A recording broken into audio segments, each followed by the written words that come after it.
ever noticed that we use the word stress to describe almost everything? I'm stressed. I'm anxious. I can't sleep. I feel overwhelmed. My mind won't stop racing. I'm exhausted, right?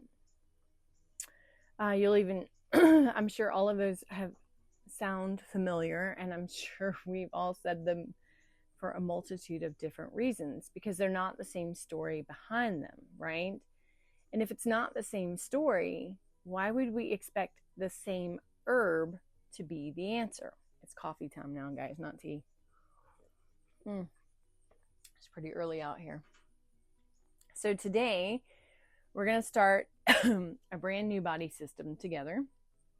So over the last few weeks, we've talked a lot about digestion, right? We learned how digestion works. We met herbs like ginger, fennel, peppermint, cardamom, cinnamon, clove, orange peel.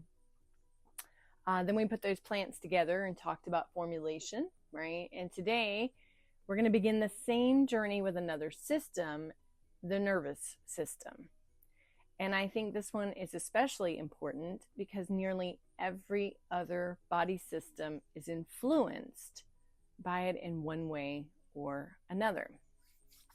So I think one of the biggest mistakes we make imagining the nervous system is just like your brain or your nerves, right? But the nervous system is actually much bigger than that. Your nervous system is your body's communication network.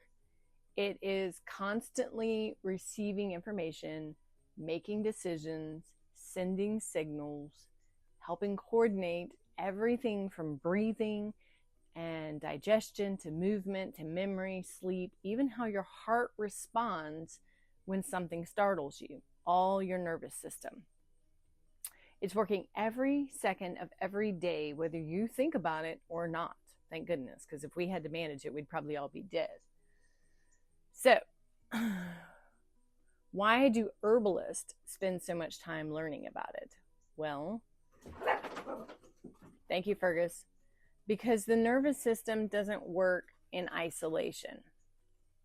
Think about what happens when you're nervous, right? Like before you give a presentation, your stomach may tighten, your appetite may change a day or two beforehand, your breathing gets shallow, your muscles will tense up, your heart could beat faster, right? That's just one experience. But multiple body systems responded to that experience. And that's why you'll often hear herbalists say they don't just treat the body systems, even though we're learning it that way because it helps with formulation. You still have to look at the whole person, right? So I want you to picture a few different moments, right? In the first, you're driving down the highway and suddenly a child runs out in front of you, right?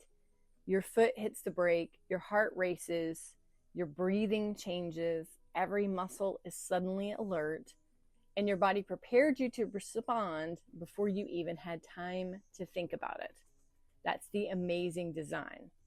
That response is meant to protect you, right? My youngest actually got hit by a car not too long ago. But now picture something completely different, right? You finished dinner, you're sitting on the porch with a warm cup of tea or coffee, depending on the time of day. The sun is beginning to set, your breathing slows, your shoulders relax, your conversation becomes unhurried. That's a different state entirely. Your body shifts from reaction to restoration, right? So I think this is one of the most important ideas to understand.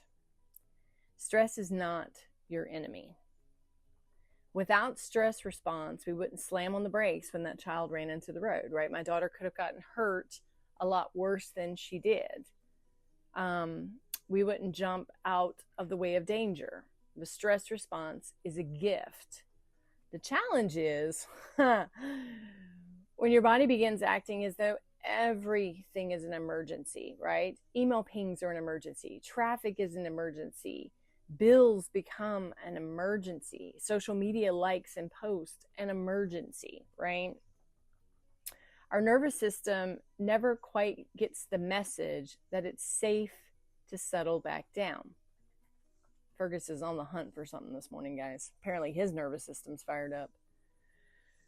So this brings us back to herbalism, right? So someone comes and says, I need something to calm my nerves.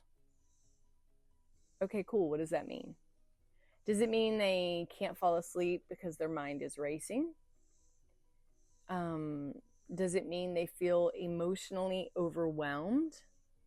Does it mean they're physically exhausted out of months for caring for their loved ones, right? Those are three very different stories. And just like we've learned with digestion, the body system may be the same, right? But the person isn't. The experience isn't, right? So looking ahead over the next several videos, we're going to meet some of the plants herbalists have traditionally reached for when working with the nervous system. Some of those plants you've already met, and you can go back and check out those videos, right? So we did the lemon balm video, chamomile, lavender, the oats video, right? Milky oats, that's a good nervine too. So I'm not going to redo those videos because you would see a lot of repetition with these, right? Because a lot of herbs overlap. But instead, we're going to build on them. We're going to connect them to this body system and then add some new plants to our herbal library, okay? So some of the plants that are going to come up so you can be prepared are skullcap, passion flower, tulsi, holy basil, right?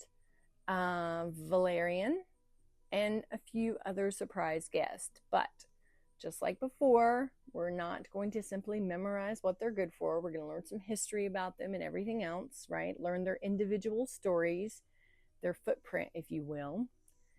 We're going to learn why herbalists value them, how they're traditionally prepared, and how each one brings something unique to the conversation, right?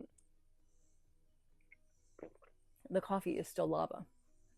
So after we've met those plants, we're going to do what we did before, right? Instead of asking what's the best herb for stress,